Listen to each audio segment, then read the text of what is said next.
Siamo presenti qui presso il vecchio ospedale di Pordenone, ma siamo presenti anche nell'ospedale di Sacile con i nostri operatori e i nostri volontari, proprio per sensibilizzare il più possibile la popolazione su questo tema, che è un tema che purtroppo vede un trend di segnalazioni di aggressioni verso gli operatori sanitari in aumento e quindi cerchiamo di fare, per quello che c'è possibile, sensibilizzazione alla popolazione. Si è espresso così ai nostri microfoni il presidente del Comitato Croce Rossa di Pordenone, Ludovico Mellina Bares, che nelle scorse ore ha presidiato insieme allo staff del personale sanitario a Pordenone in occasione della giornata nazionale contro la violenza sugli operatori sanitari e sociosanitari.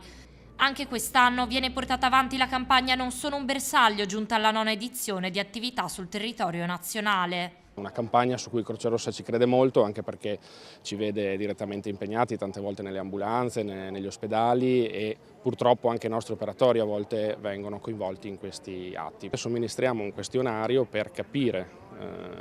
quali sono il pensiero che ha la popolazione, ma anche per incuriosirli ad approfondire questo tema che purtroppo aggrava ulteriormente il sistema sanitario. Un'iniziativa che mira ad informare ma soprattutto a sensibilizzare su questo tema che nell'ultimo anno ha visto nel Friuli occidentale un aumento di casi del 20% con ben 157 segnalazioni. Per quello che posso vedere, che ho potuto vedere io nella mia esperienza lavorativa, è un fenomeno che si fa sentire sempre di più,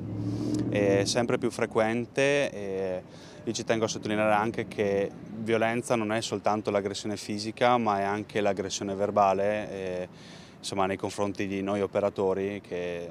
siamo a letto del paziente, insomma, a fianco alle persone. Questo fenomeno, un dato che colpisce, è che il 70% di questi atti sarebbero perpetrati nei confronti di donne. E forse perché le donne magari sono più fragili e quindi dall'altra parte